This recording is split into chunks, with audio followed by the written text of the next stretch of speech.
Bom, João, nós vamos falar agora exatamente sobre o escândalo do INSS que desviou, furtou, bilhões em recursos que foram noticiados agora recentemente, uma estimativa inicial de 6,3 bilhões de reais nas contas dos aposentados, dos pensionistas, mas tem muita gente que não sabe exatamente se foi vítima ou não dessa cobrança, dessa fraude realizada, por que não dizer por roubo, não é? Porque não teve mão armada, mas funciona algo semelhante. O que fazer, né? A partir de agora, como restituir? Como primeiro saber se foi vítima ou não? Para tanto, nós vamos conversar com um advogado especialista em previdência, doutora Vera Lacerda, que já está aqui conosco, a quem agradeço a participação. Prazer em falar mais uma vez contigo, doutora. Tudo bem? Tudo bem, Braga? Como vai? O prazer é meu. Quanto tempo, né? Exatamente. Bom, doutora, é um escândalo que a gente está acompanhando. Será que é a ponta apenas do iceberg nessa situação toda? A senhora acha que vem muito mais pela frente ou não? Ah, Braga, com certeza, né? O que a gente viu foi um verdadeiro horror com os aposentados do Brasil, né? Tendo em vista que esses aposentados sequer recebem, né, uma aposentadoria digna que possa suprir alimentos e remédios, e a gente vê que a própria autarquia federal, dentro dessa autarquia, os dados deles foram violados, né? E foram feitos um acordo com associações para desconto na aposentadoria sem a anuência desses aposentados. E o mais grave, Braga, que tem situações em que nós temos documentos assinados falsificados e até gravações. Imagine o absurdo, até gravações de áudio, né? Que não era o aposentado. Então, isso é uma coisa séria. Eu acho sim que é uma ponta do iceberg e pode vir mais coisas por aí. Agora, estranha-se antes, lógico, de falarmos o que deve ser feito, como pode se identificar na conta, no extrato, né? Às vezes tem muita gente que recebe, sequer puxou o extrato, né, dos benefícios alguma vez na vida. Mas é muito estranho o silêncio que se tem hoje em cima dessa situação toda, né? Porque realmente parece que estão passando pano, né? Parte da imprensa sequer está tocando no assunto. O que está acontecendo na tua avaliação, doutora? Então, exatamente, porque veja, já era de conhecimento, Braga, porque a quantidade de reclamações, né? Eu faço atendimento no meu escritório e eu tenho mais 3 atendimentos externos, né? Que pega aí um pouco a periferia, porque eu faço em comunidades, né? Então, o que que a gente percebe? As pessoas, elas não sabem manusear o celular para ver. Então, existe aquela dificuldade de falar com o parente, com o filho, para olhar.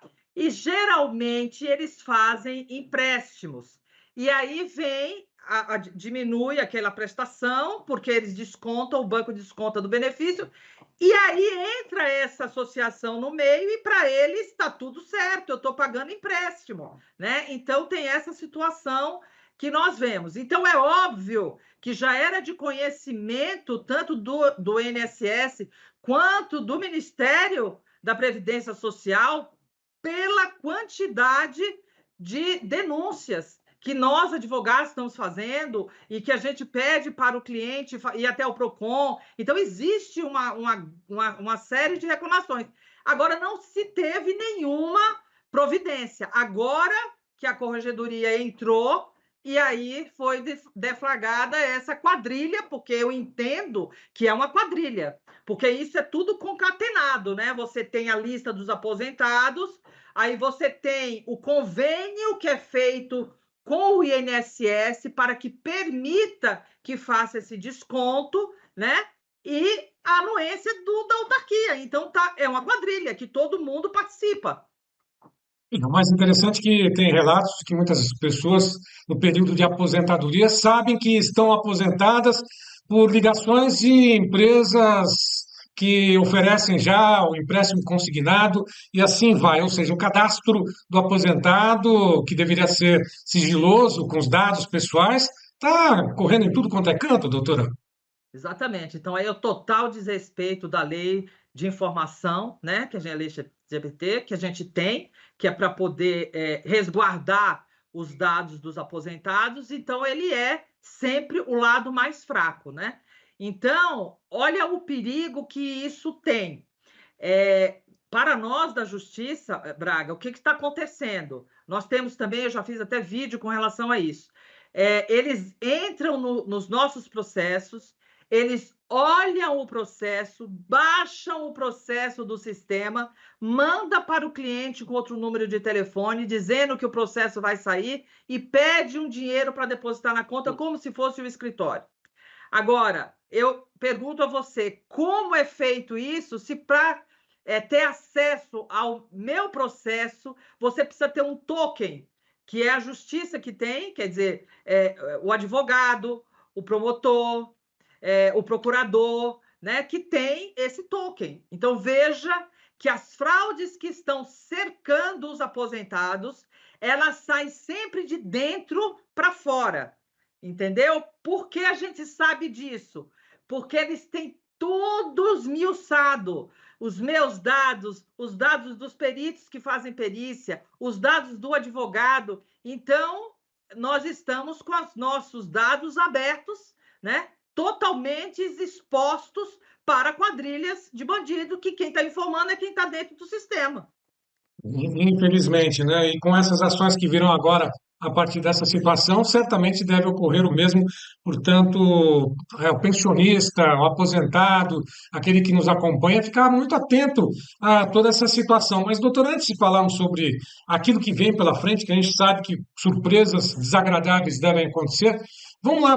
Vamos dar um beabá daquilo que o produtor, né, do aposentado deve fazer a partir do momento que soube desse escândalo, né? Primeiro, como é que ele pode identificar que foi vítima também? Então, a primeira coisa, Braga, que é muito importante, é pegar. Olha, hoje nós temos o meu INSS. Então, você entra, você faz a sua senha. Cuidado com essa senha, tá? Lá no escritório, os clientes passam para mim, eu faço a senha, faço tudo que tem que fazer, acabou o processo, eu digo para eles: troquem a senha. Então, pega a senha, na própria senha, você entra no meu INSS. O site é autoexplicativo. É lógico que um aposentado que tem um pouco mais de dificuldade pede para o filho ou para um amigo sentar ali com ele para poder fazer. E lá você tem tudo do aposentado, inclusive o histórico de crédito. O que é o histórico de crédito? O histórico de crédito são todos os valores que o INSS repassa para o aposentado. E nesse histórico de crédito vem tudo aquilo que é descontado. Então, tem o mês que foi descontado e o valor. Então, ali você vai identificar, porque o empréstimo consignado vem escrito que é um empréstimo consignado, tem o banco. E como que essas associações cobram? Eu tenho até aqui algumas para falar mais ou menos para os espectadores ver. Tem assim, ó, Contagem, CIDMAP, Ambimec, a APPB. Então, são siglas de associações que vêm no histórico de crédito. Então, aí é que você identifica. E pasmem, porque isso vem acontecendo há muito tempo. Nós temos aqui, ó, associações de 1994, 2014, 94, 2017. desculpe, doutora. Exatamente. 1994, de lá para cá? Tem. A Puxa vida. entidade investiga. Aqui eu tô com o site do INSS, né, da autarquia, aqui dizendo que a CGU, no ano de assinatura de acordo, tem todos esses 2023, 2017, 2014. Então, são muitos anos fazendo isso, tá? E o aposentado que faz muito. Braga, é incrível, mas a sensação que a gente tem é que eles até sabem como é o comportamento desses aposentados, porque eles têm que fazer tanto empréstimo que quando vem aquele valor, eles nem se preocupam para ver se ali naquele meio tem alguma sigla que não seja empréstimo consignado. Está aí a importância de verificar sempre esse extrato de crédito dentro do INSS, dentro do site do INSS. Outra coisa, lá também tem o que você pode cancelar e você tem o que você pode bloquear, inclusive empréstimo consignado. Isso é importante. Agora, neste momento, não há necessidade de fazer, porque a primeira coisa que o INSS fez foi suspender todos os descontos, então estão todos suspensos. Agora, o que tem que fazer é daqui para trás, para saber qual foi o prejuízo que este aposentado teve. E aqui eu estou falando para todos os aposentados, tá?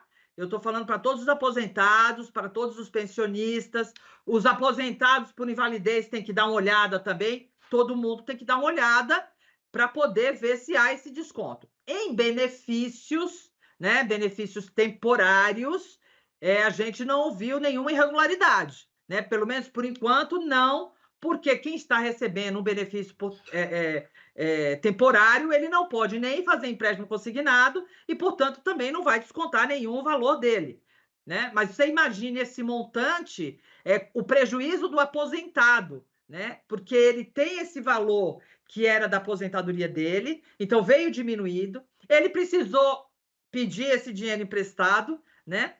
Então vira, Braga, uma bola de neve. Por isso que a gente pensa e diz aí que cabe dano moral.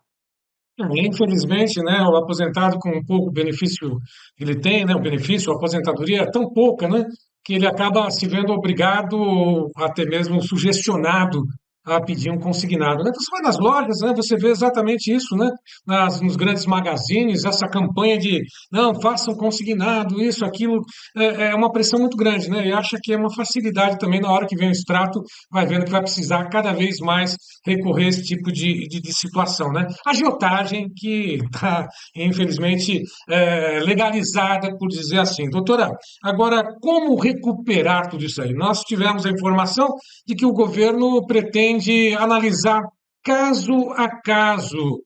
Isso é possível? São milhares, talvez milhões de aposentados que tiveram essa fraude, esse furto, né, desvio, né, não sei como exatamente qualificar esse crime, né?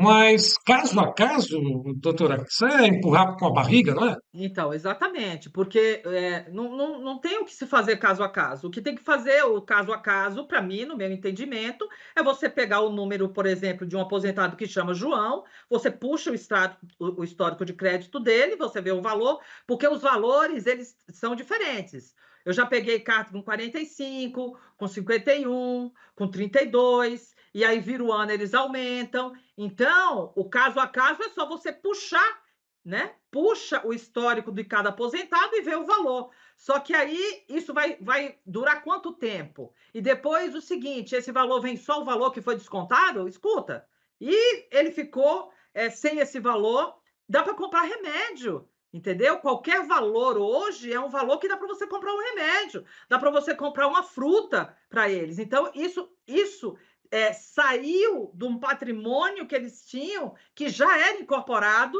que é o valor da aposentadoria.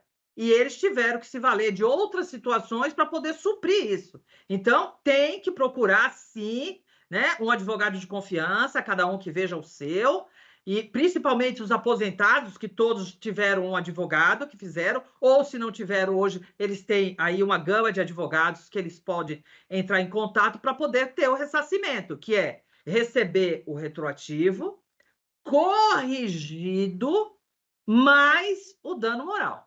Por quê? Porque é dever do INSS, da autarquia federal, de cuidar e zelar dessas informações, né, que eles têm, e isso não aconteceu. Isso foi uma situação que foi um contrato de lá para cá com essa tal associação para poder descontar dos aposentados. E tem uma outra situação, não é só o INSS, né? A associação também. Então, tem que chamar para o processo ambas, porque tem a associação que fez, né, a documentação, a provável fraude na assinatura, e o INSS que assinou e aceitou essa associação dentro da autarquia para fazer os descontos nos aposentados. Ninguém tem mais sossego, infelizmente, aposentado, menos ainda mal dorme, né, com tantos problemas, né, preocupações, remédio, né, cada vez mais caro, hospital, tudo. Só para finalizar contigo, doutor, inclusive vou convidá-los para que acompanhem depois uma segunda parte dessa nossa entrevista, um pouco mais longa, detalhando todas essas informações. Então, nós vamos dividir em duas partes essa entrevista de hoje. De qualquer forma, doutora, nós temos aí o rombo da Previdência que há muito se fala, né? Vem dessas situações, né? Daqui para frente, mais ainda, né? Caberia a quem levou, entre aspas, quem furtou, quem desviou, restituir, não ser cobrado do próprio INSS, que quem alimenta ou sustenta o INSS são as contribuições de todos nós, né? Falta E- pulso, está faltando o quê, doutora? Vergonha, o que está Então, acontecendo? Então, exatamente, Braga, você tocou num assunto importante. Todo mundo fala que a Previdência vai quebrar, que ninguém mais vai receber a aposentadoria, que a gente sabe que, na verdade, eu que já estou aí na estrada há muitos anos, né? Vamos fazer assim, que eu montei meu escritório e uns 31, né? 31 anos já nessa situação dentro da Previdência, porque na faculdade eu já lidava com a Previdência, eu já tinha um escritório que fazia a parte administrativa, porque você não precisa ser advogado para você dar entrada no processo, você pode ser o procurador, né? Então a gente já conhece essa ladainha que a Previdência não tem, que a Previdência não tem. A Previdência tem, né? É óbvio que é claro que nós estamos aí com uma situação de uma pirâmide revertida, porque hoje a gente tem muito menos pessoas tendo filho, tem muito menos. Os jovens hoje não querem contribuir com a Previdência. E outra coisa, isso é um malefício que o próprio INSS entrega para a população. Porque os jovens hoje assistindo uma situação dessa, você acha que qual vai ser o pensamento desse jovem? Ele vai sair para poder investir numa previdência privada. Então, cada vez mais nós vamos ter esse déficit de pessoas contribuindo, né, para a Previdência Social, porque tem em mente que não vão receber o benefício. Então, isso é um horror que acontece quando existe esse tipo de fraude, porque os jovens estão querendo fazer exatamente isso: contribuir com a Previdência Privada, ter cada vez menos filhos, e isso, lógico, evidente, que vai impactar e impactou muito a Previdência Social. Mas, fora isso, nós temos a situação, né, dessas fraudes, que é o que você falou. Escuta, e agora é o INSS que vai pagar? Não, quem vai pagar são as associações, porque eles receberam esse dinheiro, e o INSS vai entrar junto, porque foi o que fechou o acordo com a situação de liberação de dados para poder os aposentados serem cobrados de uma coisa que eles não compactuaram. Existe um absurdo que eu sou totalmente contra, que hoje nós temos o LOAS, que é um benefício assistencial, né? É um benefício assistencial que eu faço muito esse benefício, e o aposentado, quando vai receber esse benefício no banco, a primeira coisa que eles fazem é oferecer empréstimo. E, pasmem, eles fazem. Agora eu te pergunto, como uma pessoa que tem uma situação de miserabilidade está recebendo um salário mínimo e ele vai fazer empréstimo, como ele vai se sustentar? Então é um absurdo, são essas situações que a gente enxerga na Previdência Social e a gente vê o seguinte: gente, precisa ter uma estrutura, precisa ter alguém no Ministério da Previdência Social que seja funcionário de carreira, que entenda aquela máquina como funciona, entendeu? Que saiba quais são os buracos que tem, que precisam ser reformulados, entendeu? Uma equipe multidisciplinar para estar dentro do Ministério, dando essa assistência também ao INSS, aos postos de previdência social. Quer dizer, tratar esse INSS é sério. Isso é uma aposentadoria pública, né? Isso é da população, isso é do povo. São pessoas que trabalharam 20, 30, 40 anos e agora que eles têm pegar o retorno, que não é o retorno ideal, mas graças a Deus é uma aposentadoria, eles se veem cada dia acordando com uma notícia horrorosa do própria autarquia lesando o cidadão. É muito difícil, é muito triste. Dona Vera Lacerda, agradeço a tua participação especial conosco. O convite está feito, voltamos ainda, quem sabe no dia do trabalho, para poder Ótimo, ótimo. Comemorar, né? Porque são vários avanços, né? Mas infelizmente falta de escrúpulo, de responsabilidade, né? A gente enfrenta esses escândalos aí pela frente aqui no Brasil. O Brasil precisa ter gente séria, né? Gente séria Exatamente. e responsabilidade, não criminosos atuando numa situação como essa. Foi um prazer falar contigo mais uma vez, doutora. Até a próxima. Prazer é meu, Braga. Um abraço e um abraço aí a todos os telespectadores que ficaram aí com a gente. Obrigado.